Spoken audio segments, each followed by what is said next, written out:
Sports Talk. Let's go.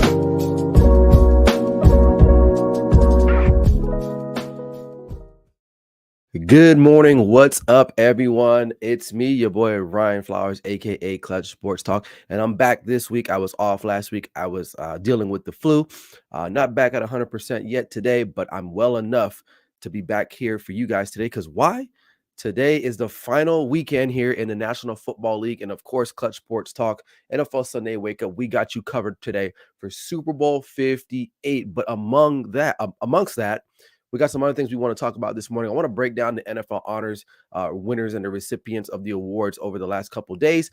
And then Mike Zimmer was hired by the Dallas Cowboys as the new defensive coordinator, replacing Dan Quinn. I want to give you my thoughts on that. And then also want to dive into the Cowboys and more particularly to Demarcus Lawrence's remarks that he made earlier this week on First Take with Stephen A. and Shannon Sharp. And among other things, talk about the foolishness, the foolery that's going on with Micah Parsons and his show and just the Cowboys in general. I'll sign off about that. And of course, I have to break down the big game for today between the Kansas City Chiefs and the San Francisco 49ers. And I'll give you guys my clutch pick of the week, the final one for the season. So you guys don't want to miss out. So sit back and relax and enjoy the show. This is Clutch Sports Talk, NFL Sunday Wake Up with me, Ryan Flowers.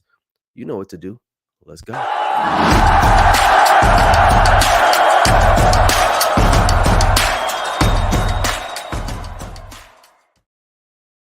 Welcome in, everybody. Good morning. Hope you guys are doing all right. If you're watching live right now, make sure you guys drop a comment right now. Let me know what's up, how you guys doing. This is the final weekend here in the National Football League. Now, it doesn't mean, we just hibernate after today's game.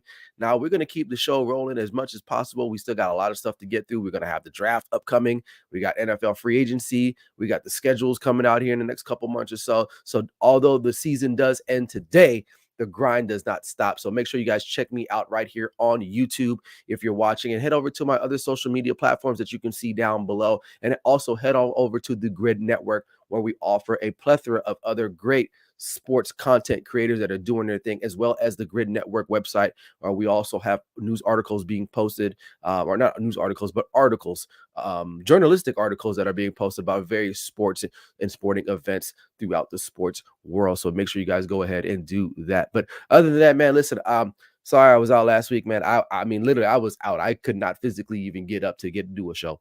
I was laid up, just out, had the flu. I still kind of getting over just a little bit, but I was like, you know what? I got to do it because this is the last not regular season, but this is the last game of the year. And of course, it's the Super Bowl, and the Super Bowl is here in my hometown. I'm a little bummed out because I did have tickets to go to the NFL experience, but I couldn't go because I was sick. But my son was able to go. He had a great time. And I know a lot of people here are enjoying it. I drove by the stadium yesterday. It looks good. Looks good. You know, they got all the pageantry, everything's out. The traffic is not so great, but definitely in it. Got to see the Chiefs practice, or on their way to their practice, because they're practicing right down the street from where the Raiders practice at, and I live like a couple minutes away from there, so I got to see their charter buses and the jets that are flying in. I live by an executive airport, so it's like, I don't know, 20, 30 private jets that are already lined up, parked.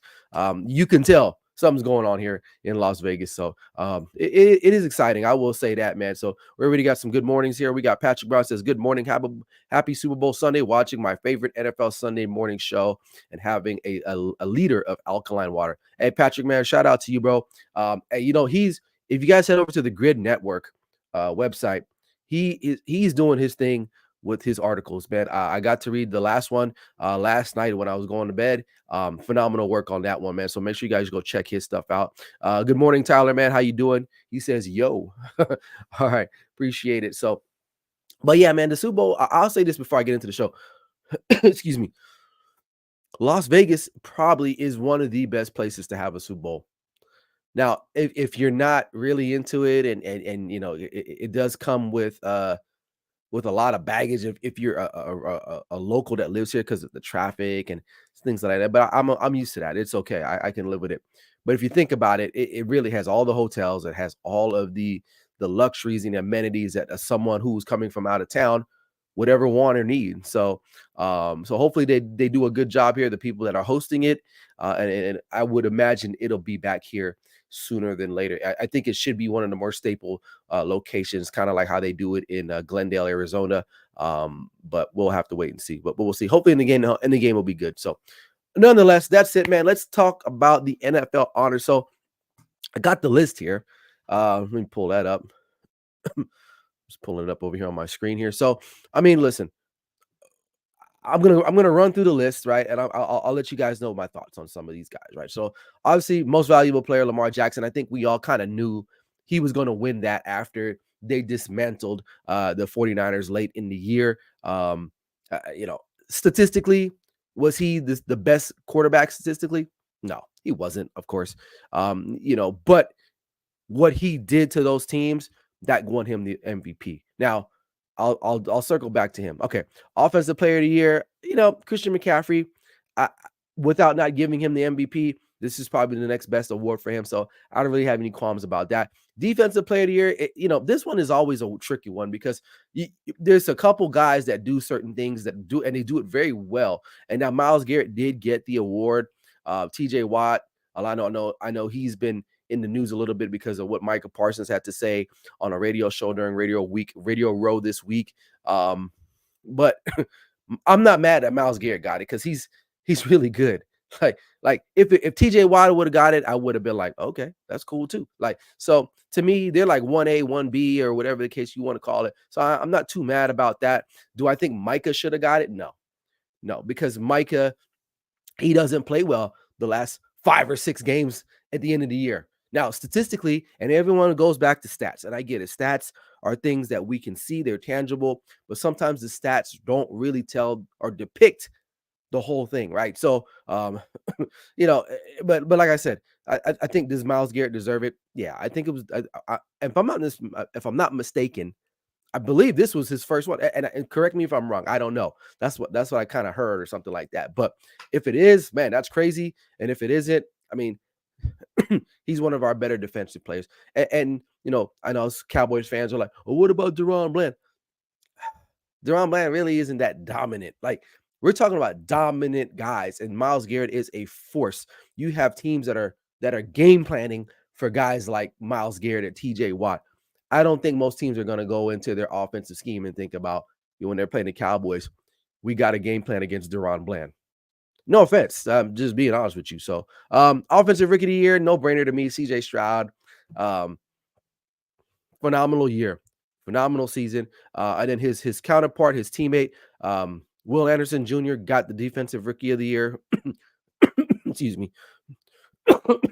this guy was definitely a factor too. So no qualms there. Coach of the year, Kevin Stefanski. I kind of thought maybe D'Amico Ryan should have got that. I mean, listen, he came in first year, rookie head coach. Team was 3-13 last year. Comes in, they make the playoffs, they win the division. How is that not worthy of not coach of the year?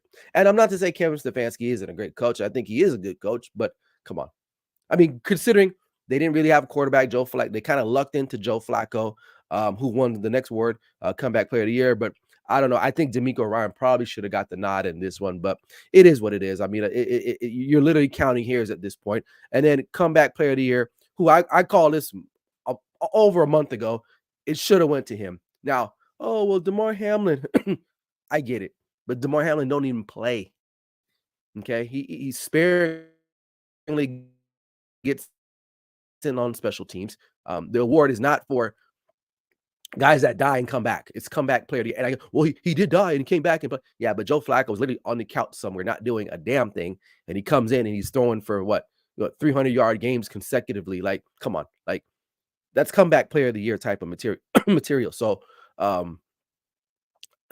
it's not that I'm not sympathetic to Damar Hamlin's situation, but I'm glad that the league is staying away from this woke type of thing and actually awarding the award to someone that actually really deserves it. So, you know, my blessings go to Damar Hamlin, and I'm glad that he's alive. I mean, that's great.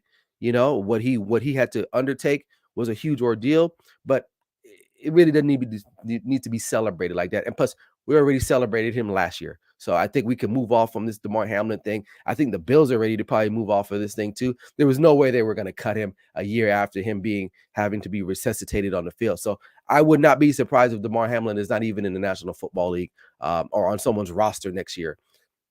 I'm just being honest with you. I mean, it's simply putting that, but Joe Flacco deserved the award. So, but let me go back over to excuse me, Lamar Jackson and the MVP. Did he deserve the award? I mean, he is the most valuable player on that team, for sure. I mean, and a lot of the other guys that we who were in the running, like Brock Purdy, Dak Prescott, at one point Tyreek Hill, Christian McCaffrey. Those are the guys in my mind that were kind of like in the running. Now, I listen to a lot of people talk about, well, Lamar and he deserved it. I was like, I don't know if he deserved it, but he down the stretch, the reason why he won those games is because their record against playoff type of caliber teams and what they did to them. Now, if the postseason included this award or was part of it, then I don't know if he would have won it because he didn't get the job done. And I'm not here to bash him. It is what it is. But like I said in the beginning of the season, many months ago, if you go back through my TikToks and you look at what I said about him when he got his money, and I was being fair. And some people are crushing the guy. I said he's got to at least get to a conference championship or at least a Super Bowl.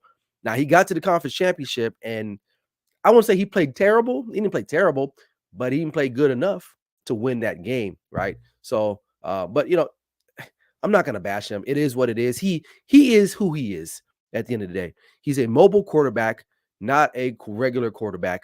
And he tried to do that against one of the best traditional quarterbacks, and he lost at the end of the day. So it's not surprising that he'll win awards like this because like society dictates, it's we like the flashy, quick things, right? And that's exactly what Lamar Jackson is. He's a lot of flash.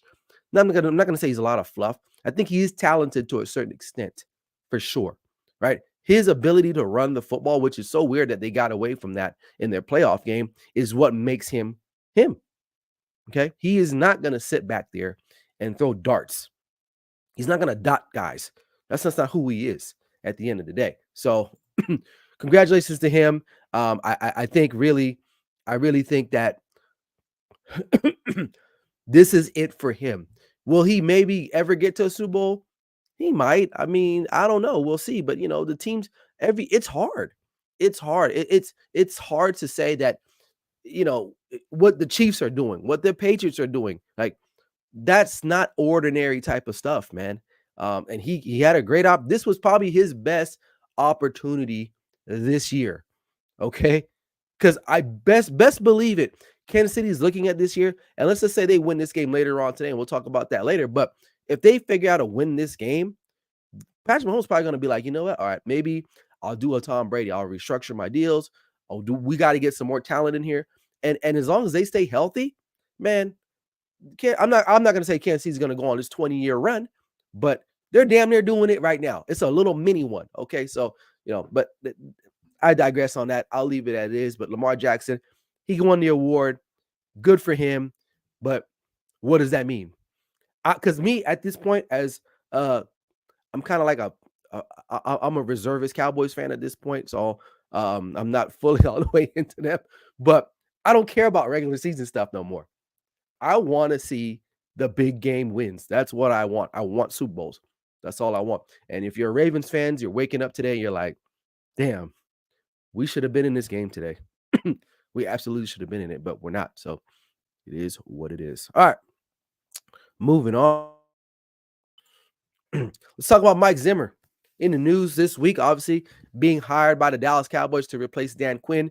Now, we know that the last couple seasons, the Cowboys have been holding on to Dan Quinn, right? But if he was offered a job, he would take it. And he ended up going to the Commanders, which is I don't know. I'm kind of like, it might be a good fit for them. I ain't gonna lie. I do like the Cliff Kingsbury type of pickup too, because it's good for them, right? And the whole Eric Bieniemy thing, I won't even talk about that because I don't think Eric Bieniemy is that great of a coach. I think that's why he's getting overlooked. But anyway, let's talk about Mike Zimmer. So he gets hired, he replaces Dan Quinn. Now, if we go back to his history, Zimmer has had really elite defenses. In his tenure in Minnesota, I believe his defenses were in the top 10 almost periodically every year, right? Now he's been out of the league for 2 years, which you can look at it two ways, right? Maybe he had an opportunity to take a step back and reevaluate his own schemes, things of that nature. One thing I will say about Mike Zimmer, he is a hard ass, and he will get in these dudes' asses, and that's exactly what the Cowboys need. The Cowboys are filled with talented players that are just soft. They're just soft, right? For Micah, Marcus Lawrence, and I'm gonna talk about his ass in just a second. But maybe, just maybe, Mike Zim could get to reach some of these fools. And I don't know. I tell you what, Dan Quinn is not as fiery as Mike Zim. I don't think he is. And he's got a history in Dallas, so that could bode well for him. The good thing about it, even though he did step away for 2 years or so, he's not coming back as a head coach. He's just coming back as a defensive coordinator, right? And there are pieces on this team that they need to reconfigure. Obviously, it starts up front. I've been saying it for years, and Cowboys fans are killing me when I told them that Mozzie Smith was going to be a bust. I told them that this guy, really, I don't know, man. I don't know. You got to stop the run, and that's the Dallas Cowboys Achilles heel. Dan Quinn, he uses DBs as linebackers, very cutesy, artsy type of stuff, and it can be effective when you're pass rushing, right? But when you're playing physical teams or teams that want to run the ball down your throat, it doesn't work. When you have a 215-pound linebacker who's really a safety, right? It doesn't make sense. Okay, Mike Zimmerman, or I keep calling him Zimmer. Mike Zimmer, excuse me, will probably bring in and just be a little bit more basic, right? Traditional players playing for traditional positions. So if I had to grade the pick, I mean, I would say like a B. A B. I mean, I think there's guys there. I think they just have to draft better on the defensive side. That's what it boils down to, right? Corners, okay, pretty decent corners, right? Got no linebackers whatsoever, and your interior sucks. Your interior sucks. So hopefully Zimmer.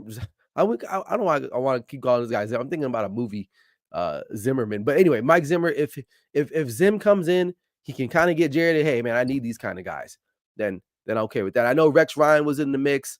Marquand Manuel. That was just a Rooney Rule, if I'm being honest with you, because I looked at the list and I was like, Rex Ryan, um, Mike Zimmer. Who else was in the interviewing? Who they were going to interview or they did interview? I forgot. It was one other. Ron Rivera. And then you see Marquand Manuel. That's a Rooney Rule. There's no way in hell Marquand Manuel was going to get this job.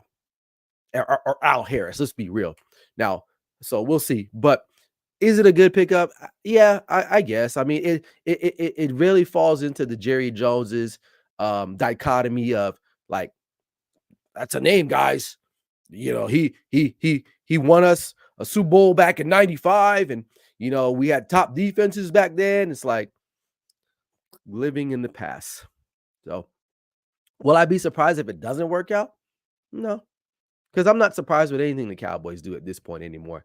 So, but Cowboys Nation, those that are still left, which is there's a couple of you guys there out there, so that are still believing this pipe dream.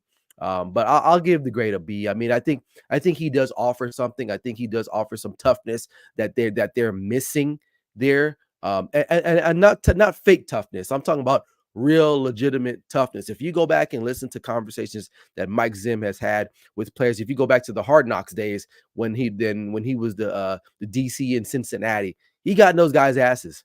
And these overpaid, high-priced athletes that the Cowboys have, they need that, especially on defense. So I like the pick overall. I think it's a good pickup from. I don't think they would have went wrong with Rex Ryan too, honestly, if I'm not mistaken. So Rex Ryan would have been a good pickup too, because he's another kind of like guy like chewing you out. And I don't think DQ was that kind of guy. I don't think he was really chewing guys out like that, which the Cowboys need. So all right, moving along. Talking about Cowboys and accountability, Demarcus Lawrence was on First Take earlier this week, and when asked, what happened in the playoff game, and he came out and flat out said, "Oh, we were burnt out. It's a long season." Excuse me. That's why I can't get with these fools, man. Your first playoff game, and y'all fools are burnt out? How? How? And the fact that he had the gall to get up on live TV and say that type of rhetoric, it just shows you proof that this team is mentally soft. Mentally soft. And if you can't get that through your thick skull, Cowboys fans, I don't know what else to tell you, because this is what you're going to expect next year and the year after that. Oh, well, D-Law is so important. Man, get rid of his ass. You're not even winning with him. If that's the mentality, right? Because then, like, literally later on, Stephon Gilmore was interviewed, and he heard the remarks that D-Law said, and he was kind of like burnt out. And mind you, Stephon Gilmore has won Super Bowls, been in big games. The mindset is different, right? You're burnt out. Yes, of course, I get it. You're burnt out. It's a long season. These guys playing a lot of games. But, dude, you got to get up for that game, man. You can tell from the beginning of that game that the Cowboys came out flat. They were not prepared. And that has to do with the coach, too, and why he's still there. Okay? Nothing is going to change for these fools, right? So, for me, Demarcus Lawrence, and he's the elder statesman on this club. He's like literally was drafted in 2013, 2014, if I'm not mistaken. He's the veteran of vets on this club. And this is the type of shit that he's saying. He's supposed to be a quote unquote leader on your team. That's the problem. There are no leaders on this team. Usually should be a quarterback. The quarterback is a little too quiet for me, right? He shows no fire. You got idiots like this, right? You got Micah Parsons, right? Who he needs to change. They need to take his Micah away from him because he's ridiculous, right? The stuff that he's saying. The problem with this team is not skill. It's not the skill of this team. It's the will of this team. And they have no will. No will. Do you think the Cowboys would have done what the Chiefs have done just to get to the Super Bowl? Having to play arguably the top offenses in the National Football League. Two of them you had to go on the road. No, that's not happening. Why? Because they don't have that will. They don't have that heart. They don't have that conviction, bro. They don't have it, and they won't have it because it starts with the top down. Jerry Jones, I just come to this conclusion that he does not care about winning. All he cares about is that you guys go into Jerry World, you spend $100 on a large pizza, you spend $30 on a Bud Light, you make the trip down there, you buy jerseys, you buy merchandise, you take the tour. That's what he cares about. That's all he cares about. He is a businessman at the end of the day. He don't care if he wins again, because if he did, the last 30 years, they would have done something. You've had teams that did not even exist the last time the Dallas Cowboys were playing in a meaningful football game in the playoffs. Just think about that. And you got guys like Demarcus Lawrence who are, like I said, veterans on this team who don't give a shit either. So this is what you got. And you got Micah Parsons. Don't get me started on his sorry ass. Oh, Micah Parsons is legit. No, he's not. He talks too damn much. He thinks he knows a lot, right? And this is my problem now with the new world media, and these guys are having podcasts. Like, for what, bro? Like, I can get with the Kelsey brothers because they're winners. Micah Parsons gets clicks because he's an idiot. That's why. And we tune into that. People tune into that. Not because he's going to give us great analytics or a great perspective of the game. In his mind, in his own words, he thought he played okay against the Packers. In his mind, he'll throw on the tape. I did what I did. Really, dog? No sacks? You thought you did your thing? So the name of his show is Take My Micah Away From Me. That's the name of his show. Take the Micah away, or I don't know, but it is what it is, man. So there's and my boy Barry Grant just said it right now. Too much entitlement. And that's exactly the problem with the Dallas Cowboys. Because if you think about the brand itself, and Emmitt Smith was on one of these radio shows earlier this week, and excuse me, when asked about that whole playoff debacle, he was like, listen. Well, I'll tell you what he said about. He talked about the Dallas Cowboys brand and what it represents and how that shouldn't how it would been played out. But if to be fair to Emmitt Smith, and I love Emmitt Smith, great running back. The Dallas Cowboy brand ain't worth shit in the last 30 something years. Literally, it hasn't. It hasn't. Okay, not since they won their last Super Bowl. It ain't worth nothing. Okay, nothing. So for them to go out and lose that game, I'm not surprised. I was literally at my daughter's soccer game. I had it on my phone, and I was like, "Oh, Packers scored." I was like, "That's game." And the parents around me like, "Oh, you giving up already?" I'm like, "Yeah, it's done." Because that's how the Cowboys act, and all their players are like that. They have some talented guys. I'm not going to say they're not talented. They're not complete scrubs, but they just don't have that will, that drive, that leadership that they need to go out and win these games. They have no dog in them. They're overpaid. Everyone kisses their ass, and the fan base itself is just so apologetic every year, or just naive to the point that they're like, "Oh yeah, if we grab this guy," it don't matter who comes through those doors. It don't matter, man. So that's why I'm out on them. I'm out. I mean, I'll support them from afar. But people have noticed around that know me, they're like, "Man, what's up? You're not wearing Cowboys gear?" I'm like, "Nah." And that's a problem for me because I wear a lot of Cowboy shit. So I got to go through my wardrobe every day and be like, "Damn, can't wear that shit," even though I like that jacket. Because these bums have pissed me off to the level that I'm just like, to hell with it. F it. I'm really considering changing my son's name, right? His name is Dallas.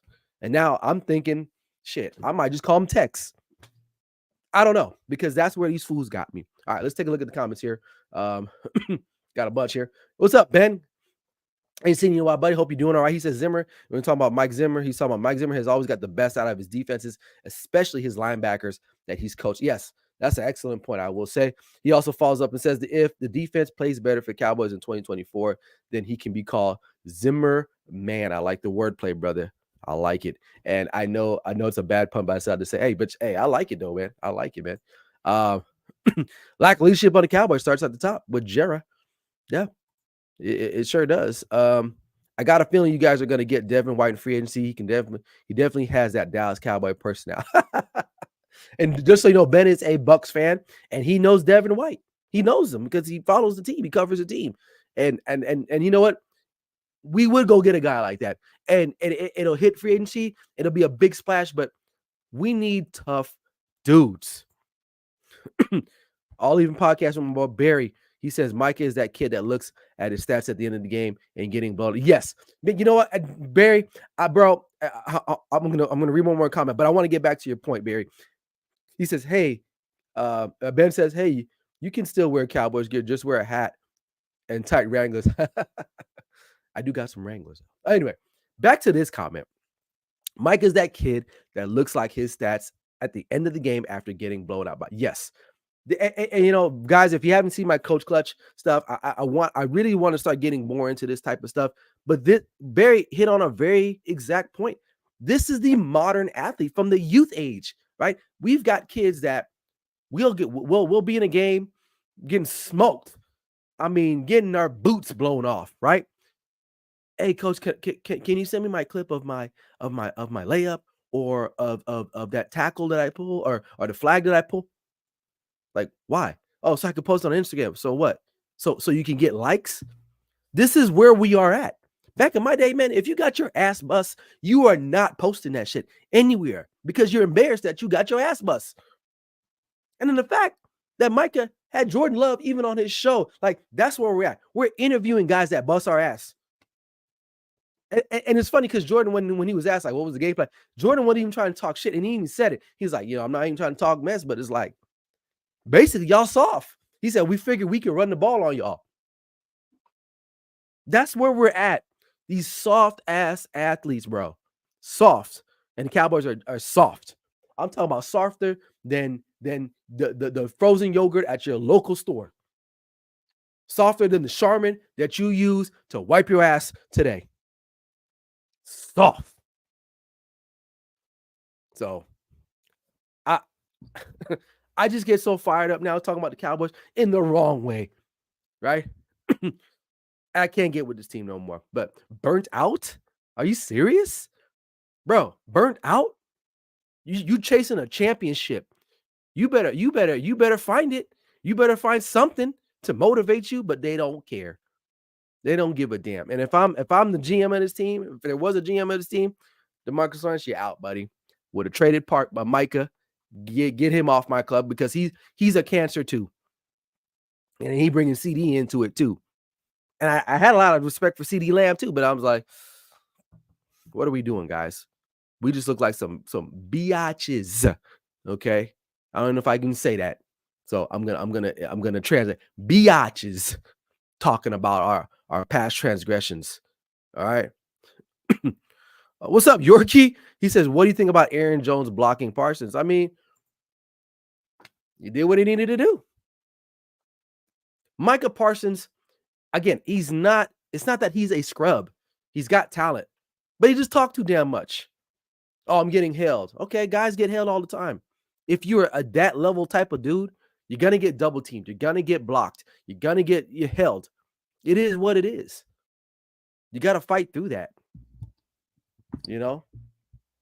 But this team is missing that DNA of a champion, and that's why they're not going to get. And they've been burnt out. Okay, they're burnt. Cowboys have been burnt since 95, 96 at the end of the day. Yeah, I mean, the Packers, could have been schemed. Yeah, I mean, the Packers came in and they had a game plan. They knew to run at Micah because that's what you do. You run at him. You don't run away from him. He's a small lineman. He's a linebacker, right? Right? And then Demarcus Lawrence doesn't get after the quarterback the way he used to. All right, we're paying him like that, but he doesn't do it like that anymore. So yeah, coaching has a lot to do with that. And again, with Dan Quinn's kind of scheme where you got small linebackers, hell yeah. If I see the middle line, if the Mike is a safety playing linebacker and he's 215 pounds, where the hell you think I'm going?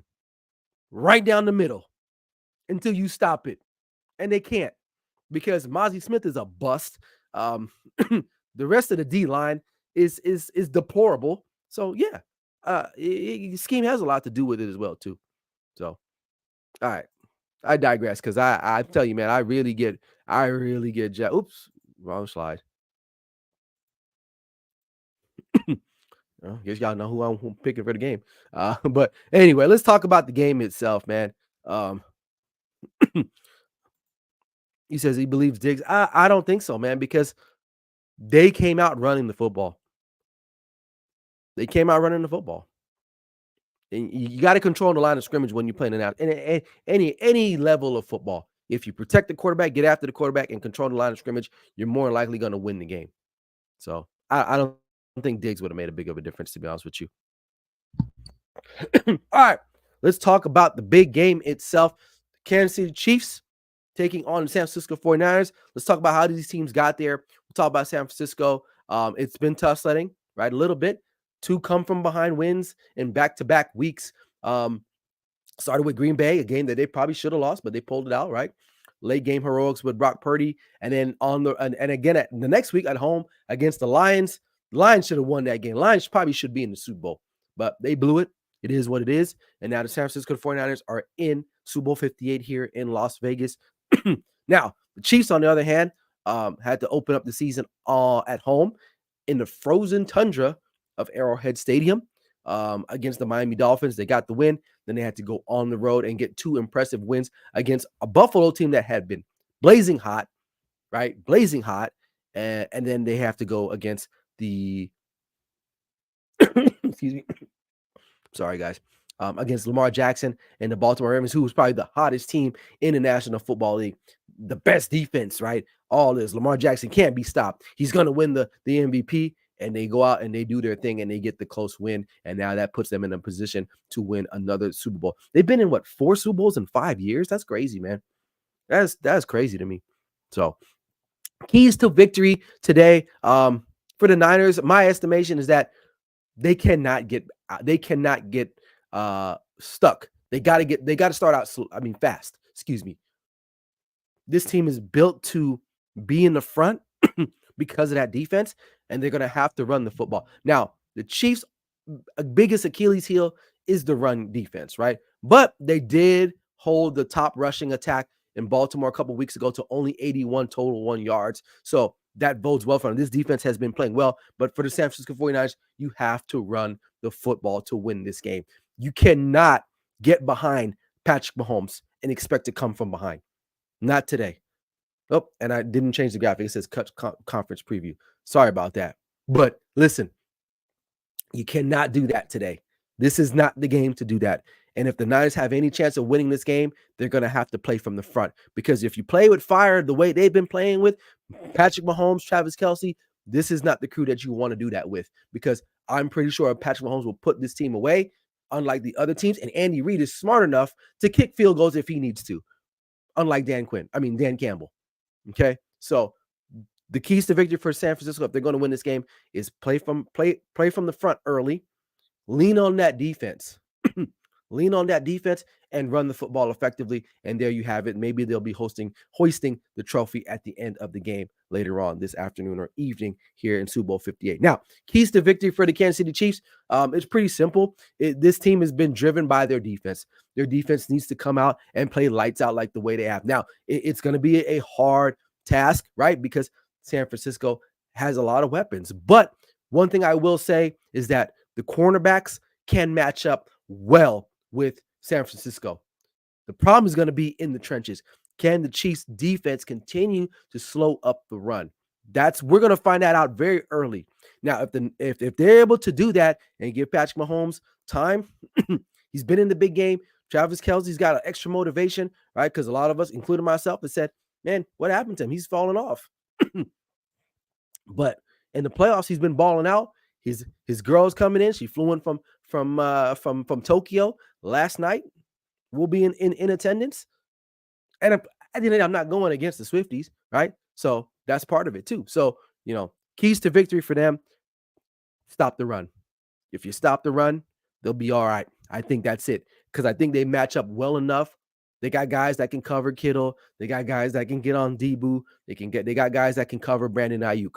So I think that might be a little bit overblown with the talent that they have. But trust me, Kansas City Chiefs defense is legit. And they're young.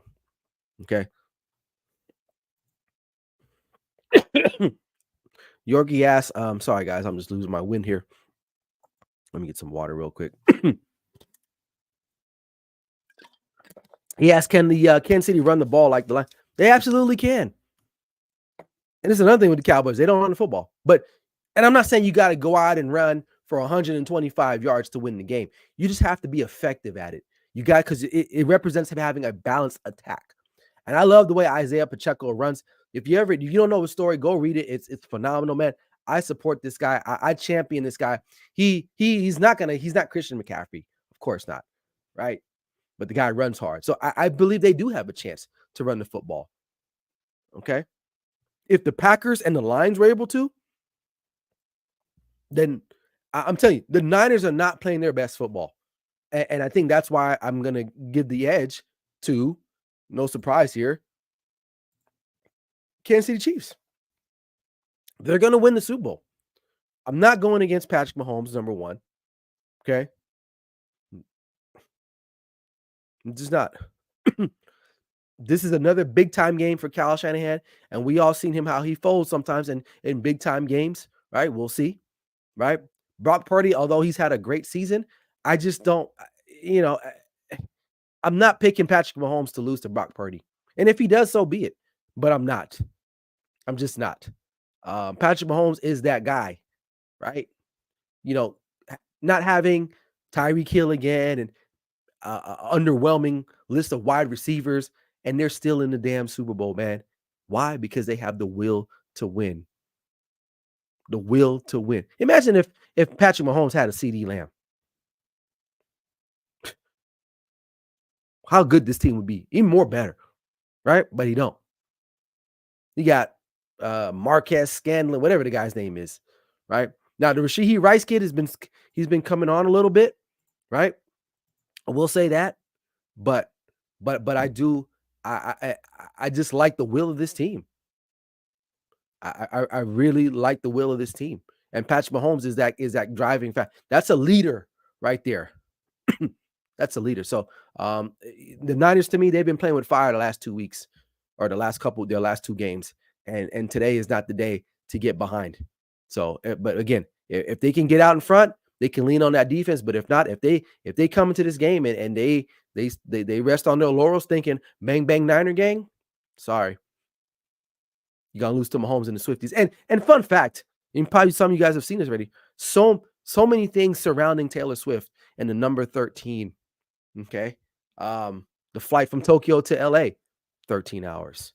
She's been to 12 Chiefs games. Today will be the 13th game. Okay. What was the other thing that I saw? Today's date, February 11th. 2 plus 11 is what? 13. San Francisco is the 1 seed. Kansas City Chiefs are the what? 3 seed. Crazy. Super Bowl 58. What's 5 plus 8? 13. So I'm not going against Taylor Swift and her man today. I think they're going to be out in force, and the aura of the Chiefs and the Swifties will overcome the San Francisco 49ers. And I would have never thought on an NFL show I would be considering or factoring in Taylor Swift's influence into a pick. What is it? 49. And your Yorkie says 4 plus 9 is 13, but I'm still going with the Chiefs. Sorry, Yorkie. So we'll have to wait and see. But yeah, there you have it, man. I'm sorry, I'm like losing my lungs over here. But that's all I got for today, man. I hope you guys really enjoyed the show. Thanks for everybody for chiming in. Excuse me, and watching the show. As you can tell, I'm out of air. I'm out of gas. So we'll see what's going on. Probably might be off next week for sure. We'll see. Maybe have some reactions to the game, something like that. Maybe posted during the week. But definitely, man, it was a great season. Hey, listen, my clutch picks, I finished over 500, so that's kind of cool. I actually kept track of it this year, but we appreciate everybody, man. It's been a long season, and I'm burnt out. Get the hell out of here, Demarcus. And I'm not burnt out, man. We trying to do this thing. So appreciate you guys. Make sure you guys head over to YouTube, subscribe, share the content, man. You guys know what it is. This is your boy Ryan Flowers, aka Clutch Sports Talk, in the house. Like I always say to close out my show. This is Clutch Sports Talk, NFL Sunday Wake Up with me, Ryan Flowers. Never settle till the work is done. We'll see you guys later. Peace.